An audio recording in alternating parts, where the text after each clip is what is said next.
Hey guys, welcome to Boxing Squared for boxing news and views from around the internet. Hello and welcome to Boxing Squared on Patreon. I'm here. Thank you for joining me, and I really mean that. Your support is directly helping me with the continued creation of content for the Boxing Squared YouTube channel and also exclusive content for here on Patreon. Big ups. I'll see you back here with a new video every week on something that I've been thinking about in the world of boxing, specifically heavyweight boxing. Buckle in. Let's go. So there's nothing quite like heavyweight boxing. Big guys throwing hard shots, heavy leather, and that's often accompanied by a knockout or something dramatic. That's part of the draw and the allure for casual fans who want to see entertainment and they want to see their thirst for bloodlust quenched. There's something a little bit primal about it, whether people care to admit it or not. They want to see something savage happen in the ring. But there has been over time a perceptible shift in boxing. It's now more about the actual entertainment side of it, rather than the pure sport itself, the sweet science as it were. Boxers have become commodities that television networks, their promoters, push at us in a bid to grab our attention and ultimately our money in some way, be that through a sports subscription, magazines, paying to go to a show, through watching advertising, buying merchandise, and so on, so forth. So many ways to generate revenue, and the promoters, broadcasters, they want to take some of that money from your pocket. Often a fighter with talent, they'll be spotted, developed, and they'll be put to the test slowly over time. And that's not a new paradigm for boxing. That's, a pretty well-worn path. Except it now extends to all facets of their career. And that includes how their profile is built up. It's a big part of it now. And the problem is, there's no guarantees that any given fighter will pan out. Often the hype associated with a fighter, it can actually overtake their actual ability to deliver in the ring, or that they'll be matched so carefully as not to derail what has been built up and the money that's being made or soon to be made from their managed careers, stage managed, manicured careers. And that's the real problem for fans. Real fans, I mean. You want to try cut through the hype, cut through the bluster and establish what's what. The problem is, often we can't. And even if you look at the top 20 on BoxRec or the top 50, I would like to give you a definitive view based on ability and results of what I believe or who I believe is the best. But because it's so stage managed most of the time, if not for most of all of their careers, it's actually very hard to do that at a first glance. You'd actually have to sit down for several days to really work through some of this. And say the BoxRec algorithm, for example, that's just based off certain data points, ranking them against fighters they've fought and other bits and pieces associated with wins and losses, all that sort of stuff.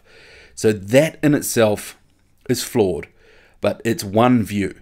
And obviously the sanctioning body's rankings, that's also another view. And it doesn't help that the sanctioning bodies, they're in on the act as well in terms of building the hype, building the bluster, rewarding a fighter that's paid sanctioning fees rather than rewarding actual results. And the sort of rewarding sanctioning fees argument, it's sort of been playing out recently. Two instances automatically come to mind in the WBA. So the inclusion of Christopher Lovejoy in the WBA's September 2018 rankings at number 15. When he entered that spot, fans were right to say, Christopher who? A 34-year-old guy no one had really ever heard of. He's been fighting in obscurity.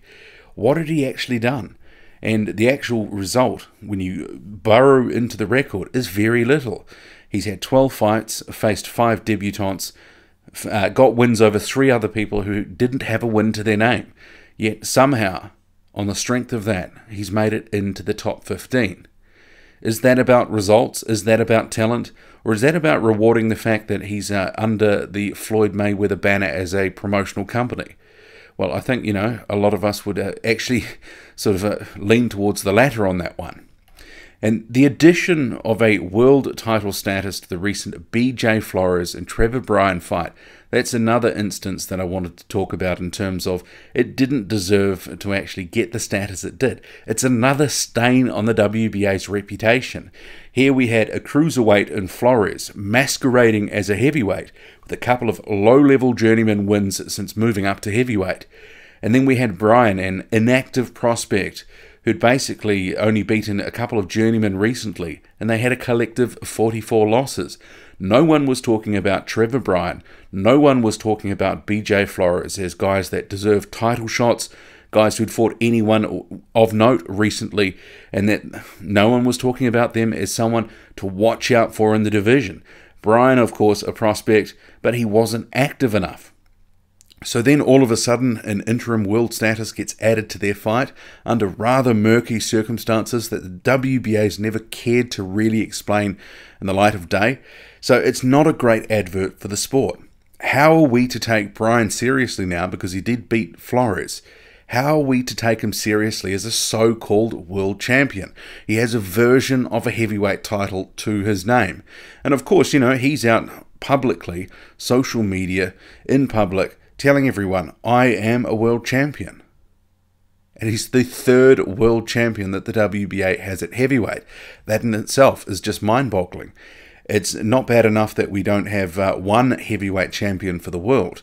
We have 4, and that's just the main sanctioning bodies. Obviously, there's other sanctioning bodies, but within the main sanctioning bodies, you have the WBA with 3 champions. That in itself beggars belief. But it's these sorts of situations, the Lovejoy one too, that it shows the sanctioning bodies, they're complicit with the hype, the bluster, the bullshit. They're working to the tune of the respective promoters who are plying them with sanctioning fees and whispering sweet nothings in their ear. It's all a bit sickening actually. And yet they want us to treat them as credible entities. Yet all these sanctioning bodies, and I'm extending to all of them, they have this sort of flip-flop, change their mind. It's a wishy-washy nature to suit themselves. They exist seemingly to feather their own nest with sanctioning fees.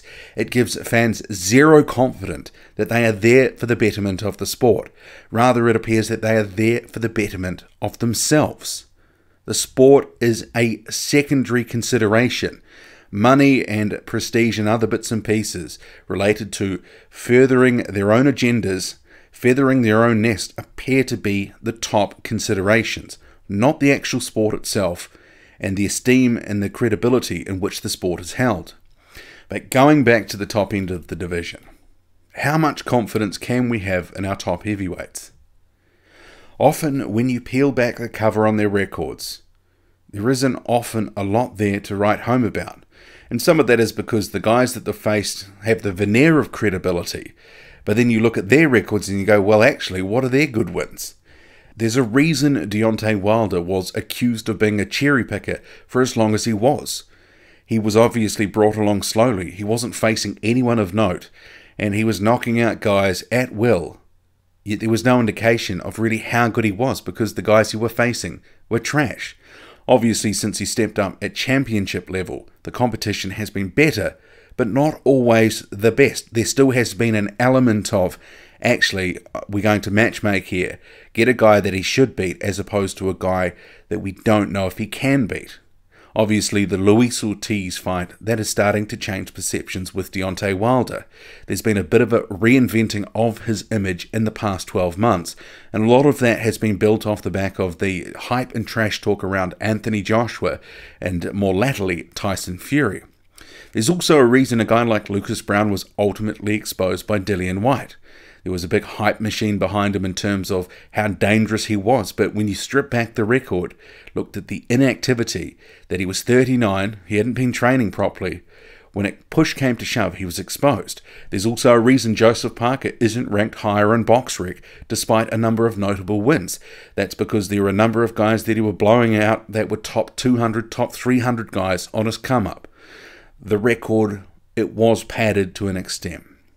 There's also a reason fighters are called hype jobs, because that's the bread and butter that the division lives off until push comes to shove, and two fighters are finally put in the ring together for a significant fight. And by that time that we see those sorts of fights, fans are generally invested in some shape or form, and money is already being made. So the sort of payoff is there for the promoter, the broadcaster, but maybe not the fan. And I'm not going to lie, there's no easy solution to avoiding the constant crop of manufactured warriors that are coming through for public consumption. It's a bit of an issue. You never really know how good is someone. Sure, you can have a lot of people saying, oh, this guy's a talented fighter, but until they sort of put it in the ring, show us what they can do against a real opponent, we might have seen them for 3 or 4 years before we actually know how good they are. And sometimes it can be longer. It can be 10 years. And the issue is, where money is to be made, you're always going to get people looking to exploit that. It will follow that. Often talent isn't the number one prerequisite to a successful career at heavyweight.